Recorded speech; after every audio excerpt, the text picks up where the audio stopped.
London was shaken awake this morning by a declaration in the royal corridors unlike anything seen in generations. A formal statement, signed on behalf of King Charles II, confirmed what palace watchers have been murmuring in hushed tones for weeks. The United Kingdom is stepping into a completely new phase of monarchy. Behind the polished wording, the royal family is undergoing a major internal overhaul, designed to strengthen operational efficiency, enforce accountability, and make sure every corner of its governance aligns precisely with constitutional obligations. Down at Westminster, the atmosphere was heavy with silence, not confusion, but a sense of recognition, of understanding. It was as if the room itself acknowledged the monumental shift underway. The message was unmistakable. Prince William is now the central decision-maker in the monarchy, stepping forward sooner and with far more authority than anyone could have predicted. At the heart of the announcement was one sentence, cutting and clear: a renewed delegation of responsibility has been approved to support the sovereign in internal coordination,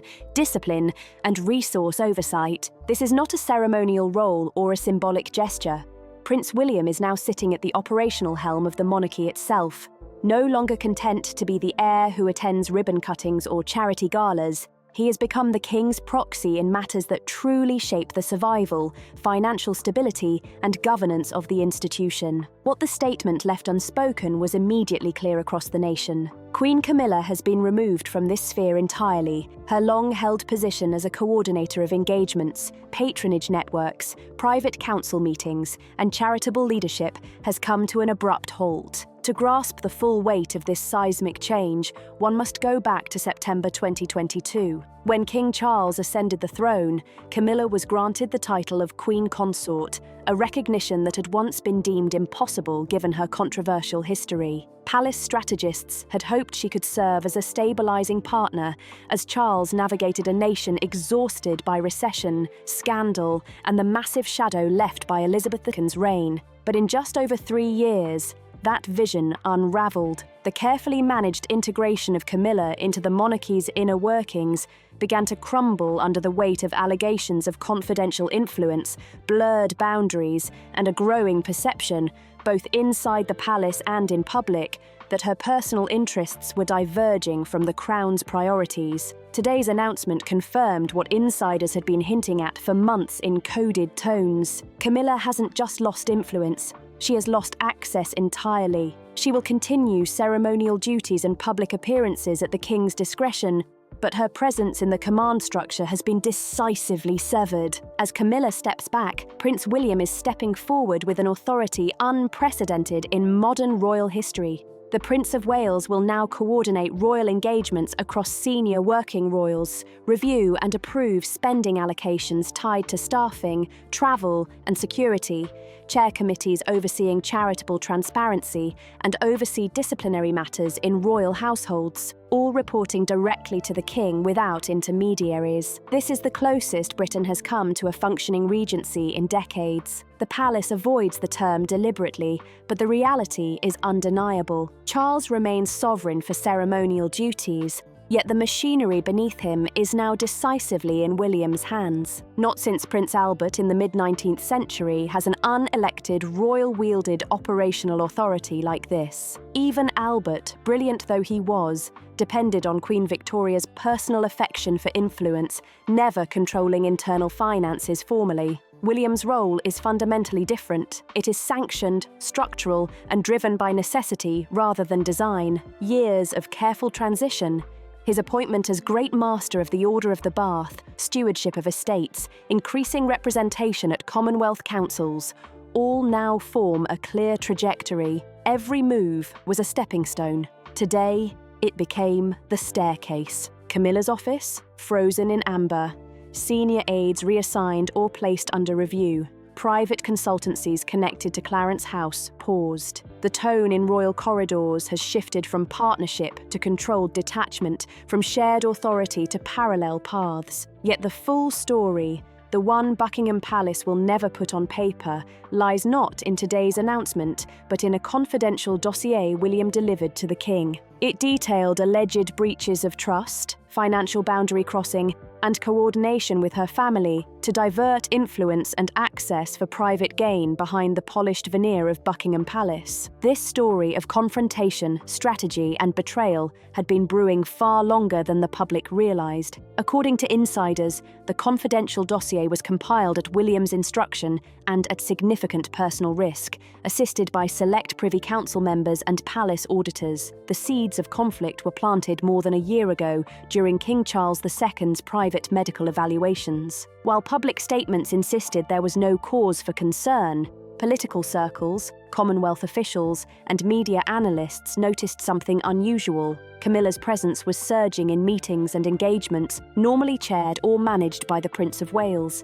As Charles temporarily stepped back, Camilla stepped forward. Charitable delegations, typically vetted through William's office, were rerouted to Clarence House. Travel arrangements shifted. She represented the king on tours originally designed for William and Catherine. To outsiders, it looked practical, but inside the palace, alarm bells rang. Senior courtiers flagged unusual financial movements tied to the Duchy of Cornwall, and even more troublingly, the sovereign grant. What began as an expenditure review widened into a deep, thorough investigation. Where was influence being exercised? Who was benefiting? By autumn 2025, multiple red threads converged on one nexus. Individuals connected not to the monarch or the heir, but to Camilla's private network. Contractors tied to Tom Parker Bowles's hospitality ventures became Palace Consultants, a boutique property firm linked to social circles managed minor refurbishments within St. James's Palace. Projects normally cleared through the keeper of the privy purse were now influenced by her private orbit. Individually, these instances might have seemed minor, but together they formed a pattern. Camilla had constructed a parallel ecosystem of influence, unauthorized and misaligned with the Crown's duty. The breaking point came when she allegedly tried to influence advisory briefs affecting succession optics, potentially diminishing William's standing as heir. This was not politicking. It was a direct challenge to the constitutional chain of legitimacy. William, disciplined under Elizabeth II, recognized the line had been crossed. Action was not optional, it was duty. The handover occurred quietly at Clarence House. After dusk, Charles and William met alone for over 2 hours. No aides, no legal teams, no stenographers. Within 72 hours, access logs linked to Clarence House advisory networks were frozen. Contractors lost credentials. Top aides were reassigned. The keeper of the privy purse launched a full audit. The first time a sovereign in modern history authorized scrutiny into their spouses' private patronages. Insiders insist there was no shouting, no drama, only a sober reckoning. Charles, long seen as protective of Camilla, faced William's carefully assembled evidence, unemotional records of spending flows, influence networks, bypassed channels, and messaging strategies within Parker Bowles' orbit, positioning Camilla as steward of the monarch. The danger was immediate, not just to William, not just to Charles's legacy, but to the crown itself. The monarchy survives because it stands above personal factions. Camilla, intentionally or not, had crossed into faction building. From that moment, Charles shifted from protective husband to sovereign defending the institution. He issued no public rebuke. Titles remain, but doors were closed. Influence was cut. Power was removed quietly, decisively, and comprehensively in a move likely to shape the next 50 years of royal governance. The dossier was the weapon. William was the messenger. Charles made the decision. And in doing so, the king sent a signal Britain has not witnessed in decades.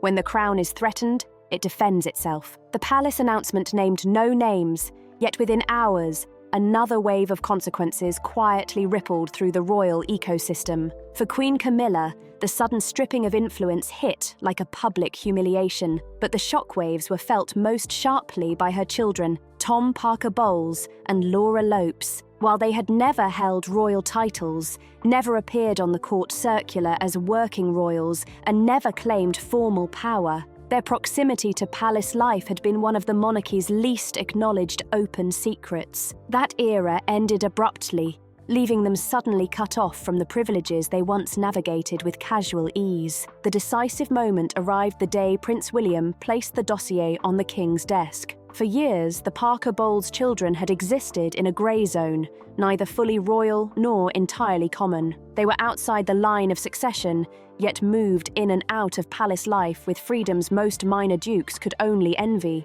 Tom, the bon vivant food critic and cookbook author, styled himself as independent in public, but privately, his ventures had long benefited from silent royal endorsement. This invisible royal currency carried enormous weight in Britain's cosseted hospitality circles. A catering firm whispered about and trusted by Clarence House could triple its market value almost overnight. Laura, a gallery owner embedded in London's aristocratic art networks, enjoyed similar advantages. Doors opened faster, patrons were won more easily. Benefactors felt secure underwriting projects adjacent to the crown, all without any official declaration. But in the morning after William's dossier landed, the invisible thread linking the Parker Bowles family to power snapped. Palace logistics staff immediately received orders that startled even seasoned veterans. Security passes issued to individuals connected to Clarence House were frozen. Project support teams flagged for review.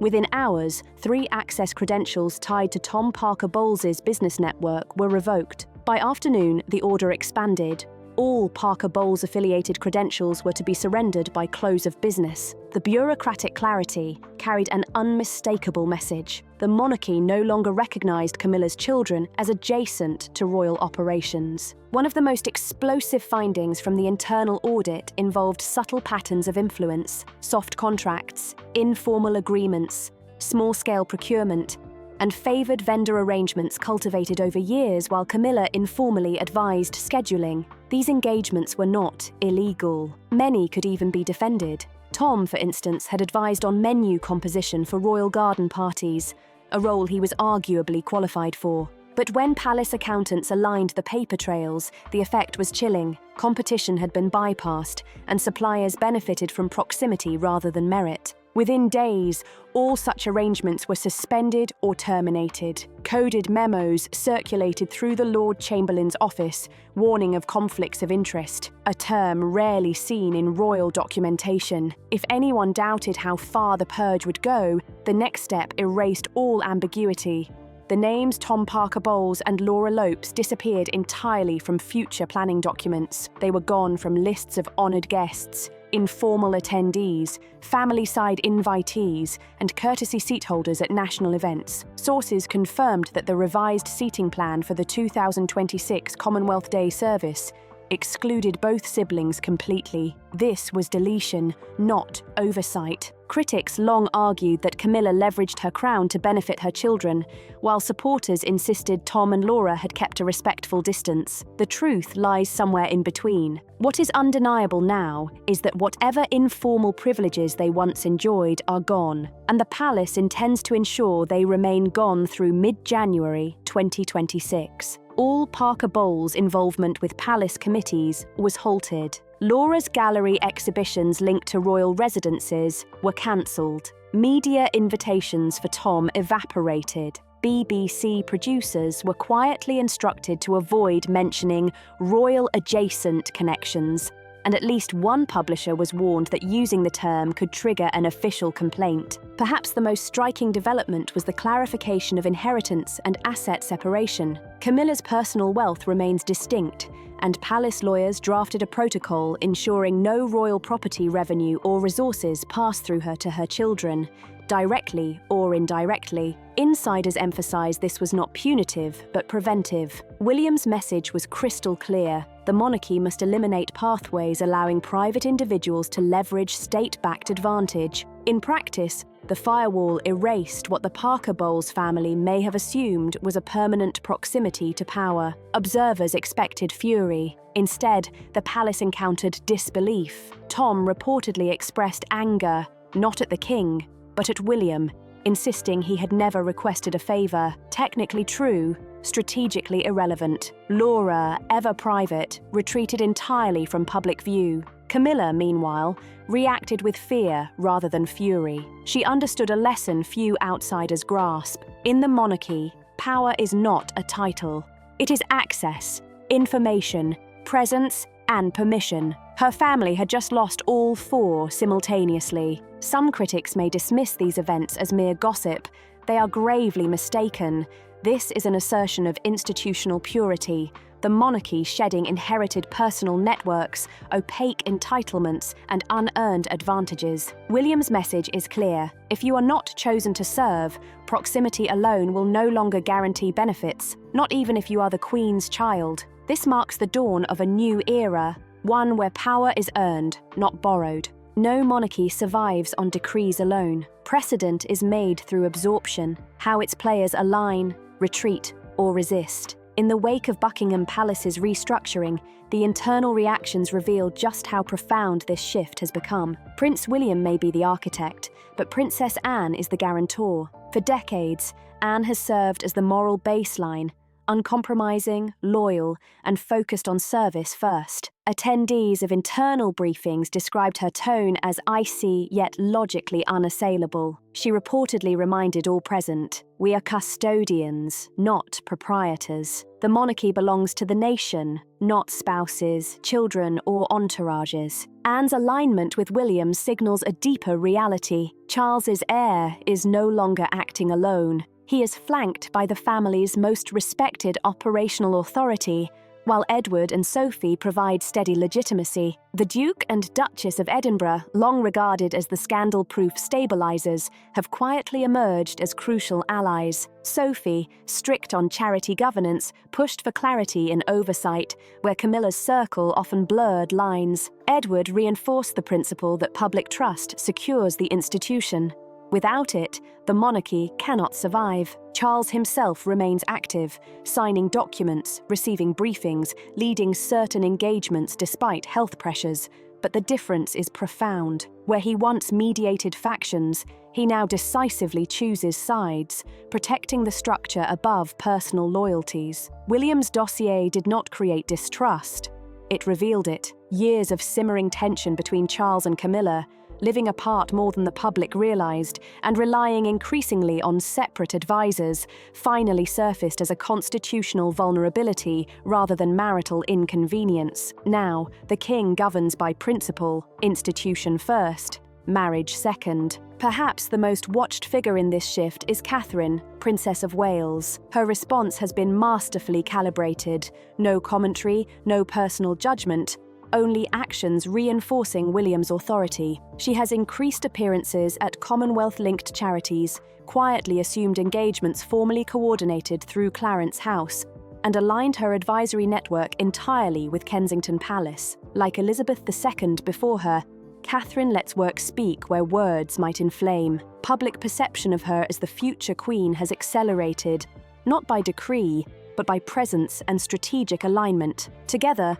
William and Catherine now embody the monarchy's functional and emotional center. Even external actors feel the ripple. In California, Harry has lost the one senior royal who occasionally served as conciliator or back channel. The Sussex household now faces a disciplined, unified monarchy, indifferent to outside turbulence. There will be no return, no renegotiation, no softened landing. Power in the modern monarchy resides not in crowns, but in command over information, access, budgets, agendas, and accountability. In a single, quiet, surgical, perfectly legal stroke, the king has shifted all 5 elements toward his successor. William is no longer the future. He is now the operating president of the royal family, the central axis around which the institution functions in real time. By their silence, loyalty, or purposeful distance, the other members of the royal household have already accepted it. For most of his life,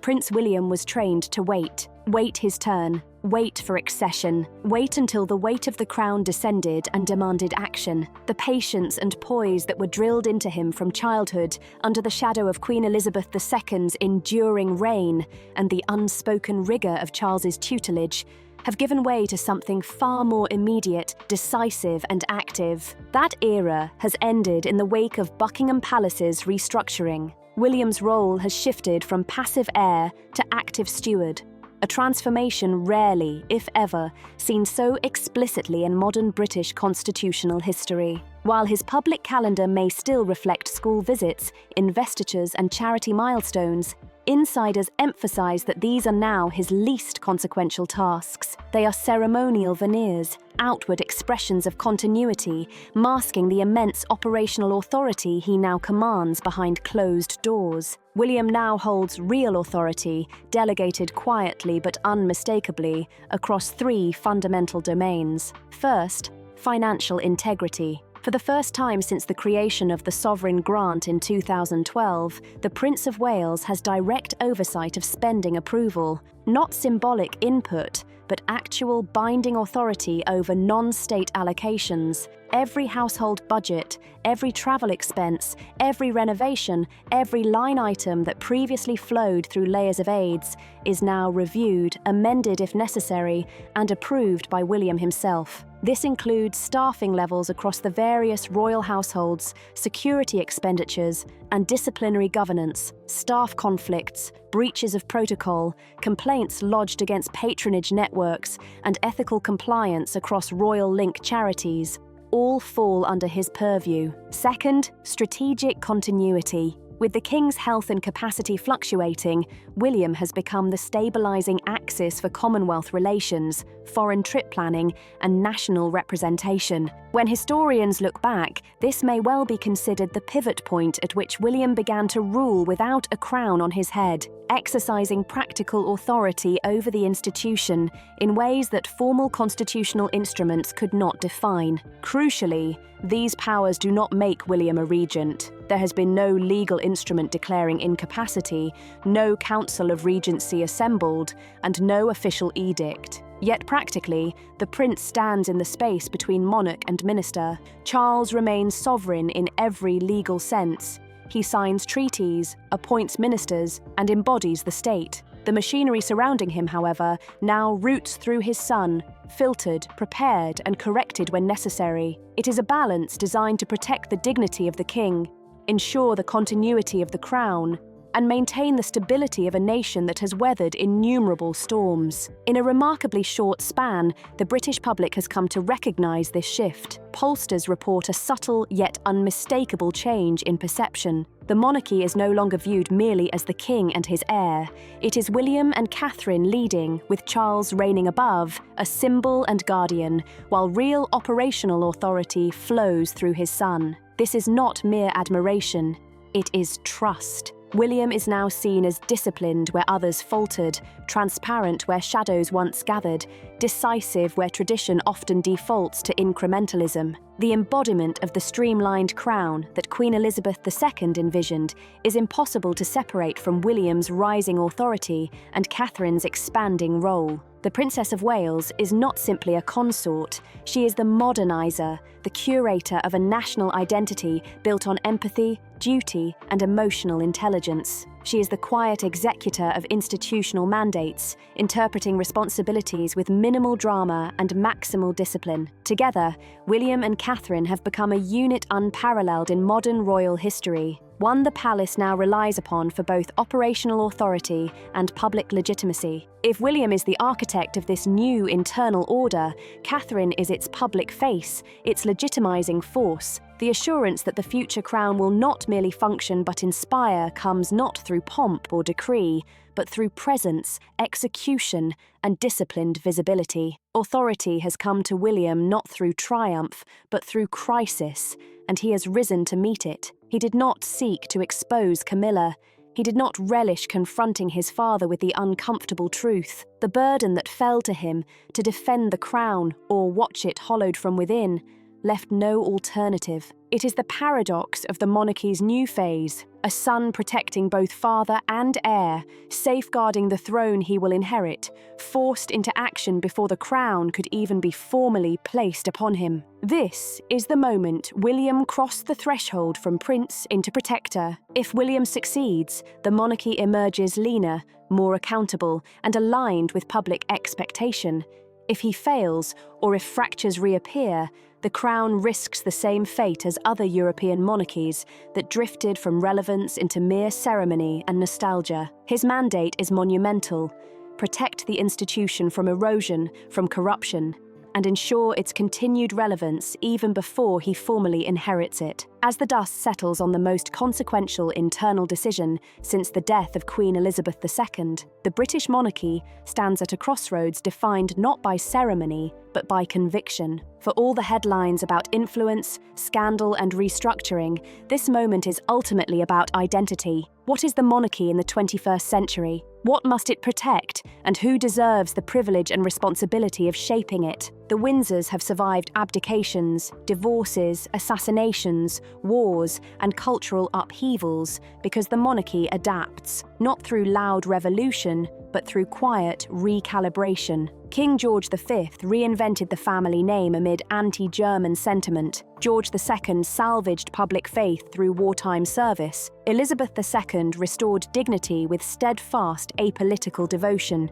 Charles III, more complex and less universally beloved, has now made a similarly decisive choice: to cut away anything that weakens the crown. By choosing William over Camilla's ecosystem, Charles echoes an ancient truth. The monarchy is not a private fiefdom, it is a public trust. The cold language of memoranda and revoked privileges conceals the profound emotional reality within royal residences. A husband made the hardest institutional choice of his reign. A stepmother saw her influence vanish. Children who never asked to be royal suddenly found themselves confronted with the full weight of reality, loyalty, proximity, privilege, all tested. Yet the narrative is not one of family collapse, it is one of family evolution. William's intervention did not fracture the monarchy, it preserved it. The monarchy's future now rests explicitly on William and Catherine's shoulders, not in some distant horizon, but in the real-time operations of the institution.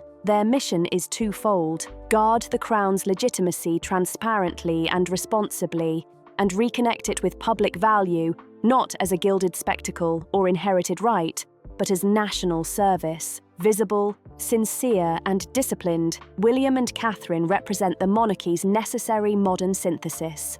Emotionally relatable, managerially competent, and institutionally serious. The Camilla dossier's greatest consequence is clarity. No spouse inherits a kingdom, no stepchild inherits soft power, and no one gains from the crown simply by standing near it. Positions must be earned, influence must be justified, access must serve the nation. For the first time in decades, the monarchy enforces these rules, not in speeches, but through tangible action. Even as Charles remains sovereign, Britain is witnessing a dual-track monarchy. The symbolic crown rests with the king. Tradition, continuity, statehood. The operational crown has shifted to William.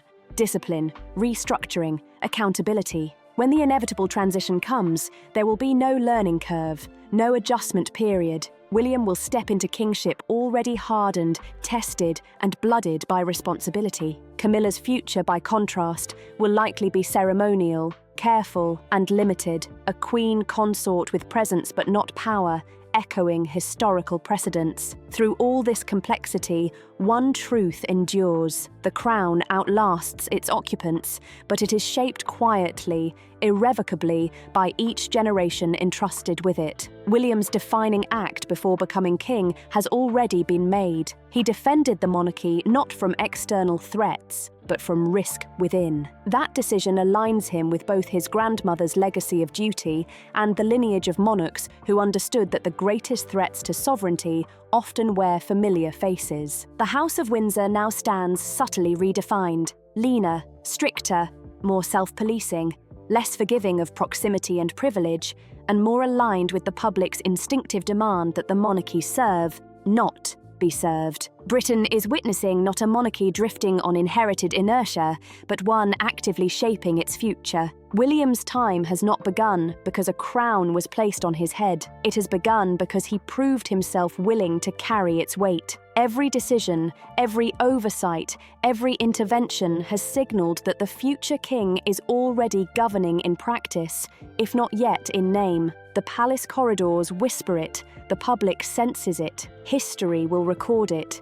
The age of the passive heir has ended. William is now the heartbeat of the institution, and Catherine its guiding hand in the public sphere. Together, they have transformed a family dynasty into a modern, accountable, and resilient monarchy, one capable of surviving scandal, crisis, and the unrelenting scrutiny of the 21st century world. This is the moment to witness the monarchy not as tradition frozen in time, but as a living, evolving institution, shaped by discipline, foresight, and a determination to serve the nation first. William and Catherine are not waiting for the crown, they are actively embodying it. So if you want to see the monarchy's future unfold in real time, how decisions are quietly reshaping centuries of tradition, how power is earned and exercised, and how the Windsors are redefining what it means to serve, don't just watch, engage, follow, like, and subscribe to stay updated on every move, every decision,